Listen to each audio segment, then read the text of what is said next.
తాకట్లో ఉన్న మీ బంగారాన్ని విడిపించి ఆ రోజు ఆన్లైన్ రేటుకి కొంటాం. Sharma gold company.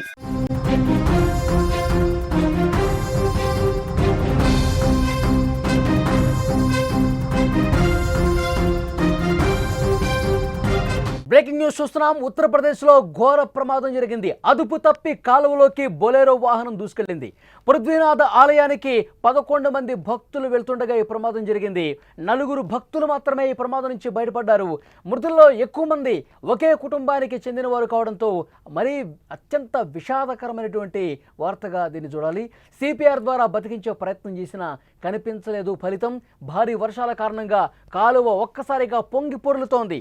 ఇటీవల దేశంలో డ్రైవర్లు చేస్తున్న నిర్లక్ష్యం కారణంగా ఎంతోమంది అమాయకుల ప్రాణాలు గాల్లో కలిసిపోతున్నాయి. అతి వేగం, మద్యం సేవించి నిర్లక్ష్యంగా వాహనాలు నడపడం వల్ల ఎంతోమంది ప్రాణాలు కోల్పోతున్నారు. ఎన్ని కఠిన చట్టాలు, నిబంధనలు ఉన్నా కానీ వాహనదారులు మాత్రం మార్పు రావడం లేదు. రోడ్ల ప్రమాదాల్లో ఇంటి పెద్ద చనిపోవడంతో ఎన్నో కుటుంబాలు రోడ్డున పడుతున్న పరిస్థితుంది. ఎంతోమంది అంగవైకల్యంతో ఇంకా బాధపడుతున్నారు. ఉత్తరప్రదేశ్లోని గోండా జిల్లాలో ఘోర ప్రమాదానికి సంబంధించిన దృశ్యాలు మీరు స్క్రీన్ మీద చూస్తున్నారు. ఘటనా స్థలానికి పోలీసులు చేరుకుని కేసు నమోదు చేసుకుని దర్యాప్తు చేస్తున్నారు. అసలు ఉత్తరప్రదేశ్లోని గోండా జిల్లాలో ఈ బొలెరో వాహనం ఏ విధంగా అదుపు తప్పింది, ఏ విధంగా సరయూ కాలువలోకి వెళ్ళిందనేది ఒక్కసారి మీకు ఎక్స్ప్లెయిన్ చేసే ప్రయత్నం చేస్తా. ఈ ఘటనలో నీట మునిగి ఊపిరాడక 11 మంది చనిపోయారు. ఈ ప్రమాదం జరిగిన సమయంలో బొలెరోలో 15 మంది ఉన్నారు. స్థానిక గ్రామస్తులు వాహనం కిటికీ పగలగొట్టి 4గురిని రక్షించారు. మిగిలిన 11 మంది తప్పించుకోలేక వాహనంలోనే ఇబ్బంది పడుతూ మరణించారు. మృతుల్లో 6 మహిళలు, 2 పురుషులు, 3 పిల్లలు ఉన్నారు. వారిని బినా, కాజల్, మెహక్, దుర్గేష్, నందిని, అంకిత్, శుభ్, సంజు వర్మ, అంజు, అనసూయ, సౌమ్యగా గుర్తించారు. క్షతగాత్రుల్ని స్థానిక ఆసుపత్రికి తరలించారు. మోతీగంజ్ పోలీస్ స్టేషన్ ప్రాంతంలో భారీ వర్షం కారణంగా కాలువ పొంగి పొర్లుతోంది. అతి వేగంగా వచ్చినటువంటి వాహనం అదుపు తప్పి ఒక్కసారిగా పక్కనున్న కాలువలోకి దూసుకెళ్ళింది. దాని తలుపులు లాక్ అయిపోయాయి. క్యాబిన్ త్వరగా నీటితో నిండిపోయిన పరిస్థితి. ప్రయాణికుల్లో ఎవరూ కూడా బయటకు రాలేక ఊపిరాడక చనిపోయిన పరిస్థితి. బయటకు తీసుకొచ్చిన వారికి సిపిఆర్ చేసే ప్రయత్నం చేశారు కానీ అప్పటికే మొత్తం చేదాటిపోయిన పరిస్థితి. వీళ్ళంతా సిహాగావ్ వాసులుగా పోలీసులు గుర్తించారు. గోండా జిల్లాలోని బెల్వా బహుటా సమీపంలో ఈ విషాద ఘటన చోటు చేసుకుంది. కేవలం ఈ ప్రమాదం జరగడానికి రీజన్ అత్యంత వేగంగా వెళ్ళటం. ఒక్కసారిగా ఆ వేగంలో అదుపు తప్పటంతో పక్కనున్న కాలువలోకి దూసుకుపోయింది. మనం చూస్తూ ఉన్నాం, వర్షాలు పడుతున్నాయి గత కొన్ని రోజుల నుంచి. ఆ వర్షాలకి పూర్తిగా వాగులు, వంకలు అనేవి పొంగి ప్రవహిస్తున్నాయి. ఆ పూర్తిగా చుట్టూ ఉన్నటువంటి పిల్ల కాలువలతో సహా చెరువులన్నీ కూడా, వాగులన్నీ కూడా పొంగుతున్నాయి. బాగా పైనుంచి ఎగురించి వస్తున్నటువంటి వరద ప్రవాహంతో అన్నీ కూడా ప్రమాదకర స్థాయిలో పొంగి ప్రవహిస్తున్నాయి.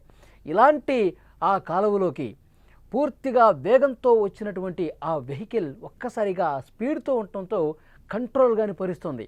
అత్యంత వేగంగా వచ్చినటువంటి వెహికల్ కంట్రోల్ కాని పరిస్థితుల్లో అదుపు తప్పి ఒక్కసారిగా ఆ కాలువలోకి దూసుకొని పోవడంతో వాటర్ నిండుగా ఉన్నాయి. మీరు ఆ ప్రమాదానికి సంబంధించిన దృశ్యాలు కూడా స్క్రీన్ మీద చూస్తూ ఉన్నారు. వాటర్ నిండుగా ఉండటం వల్ల ఒక్కసారిగా అందులో ప్రయాణికులు ఉండటం వల్ల ఆ బరువుతో మునిగిపోయింది. పూర్తిగా అద్దాలు లోపలికి, వాటర్లు లోపలికి వెళ్ళిపోయి మునిగిపోయి అందులో ఉన్నటువంటి ప్రయాణికులు అందరూ కూడా ఊపిరాడక చనిపోయిన పరిస్థితి. కేవలం 4 మాత్రమే ప్రాణాలతో బయటపడ్డారు.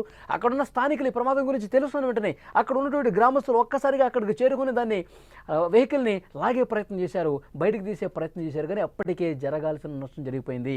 అందులో ఉన్న వాళ్ళని వెలికి తీసి వాళ్ళకి సిపిఆర్ చేసే ప్రయత్నం చేశారు, వాళ్ళకి శ్వాస అందించే ప్రయత్నం చేశారు. కానీ అప్పటికే అందులో ఉన్న చాలామంది ప్రయాణికులు అపస్మారక స్థితిలోకి వెళ్ళి ఆ తర్వాత చనిపోయినటువంటి పరిస్థితి ఉంది. చూడండి, ప్రమాద అనంతర దృశ్యాలు మీరు స్క్రీన్ మీద చూస్తున్నారు.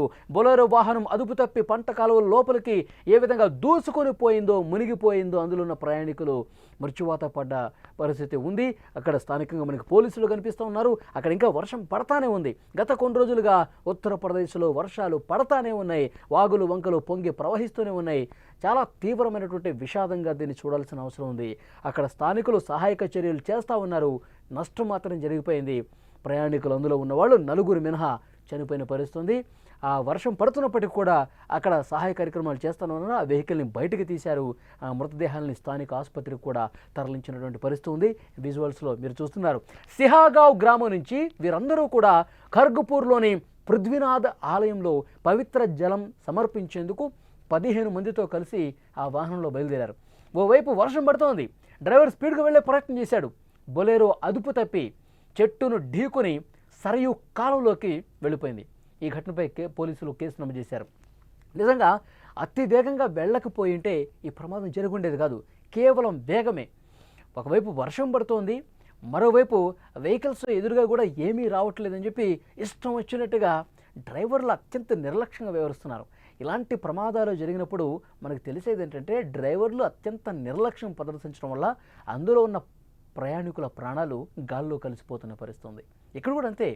ఫాస్ట్గా వెళ్ళటం వల్ల ఎక్కడో చిన్న డివైడర్స్ వస్తే, లేకపోతే రోడ్డు ఎక్కడైనా సరిగా బాగాలేదనుకోండి, ఆ గుంతలో పడితే అదుపు తప్పుతుంది కదా. ఆ వేగంలో అదుపు తప్పినప్పుడు ఒక్కసారిగా రోడ్డుకి యువతలకు వచ్చేస్తుంది. అక్కడ చెట్టును ఢీకుంటూ ఒక్కసారిగా ఆ సరియు కాలువలోకి వెళ్ళిపోయేసరికి వాటర్ కూడా ఫుల్ ఉన్నాయి. వర్షాలు పడుతున్నాయి. కొన్ని రోజులుగా మునిగిపోయి చనిపోయిన పరిస్థితి. చాలా దారుణమైనటువంటి విషయం, అత్యంత విషాదకరమైన విషయం. ఒకే కుటుంబానికి సంబంధించిన వ్యక్తులు 11 మంది చనిపోయారంటే ఎంత దారుణం చూడండి. ఆ కుటుంబం పూర్తిగా తుడిచిపెట్టుకుపోయింది. వాళ్ళ కుటుంబ సభ్యులు రోధిస్తూ ఉన్నారు. కుటుంబ పెద్దలను కోల్పోయిన పరిస్థితి, అందులో పిల్లలు కూడా ఉన్నారు. చాలా దారుణమైనటువంటి విషయం. పోలీసులు కేసు అయితే నమోదు చేసుకుని దర్యాప్తు చేస్తున్నారు.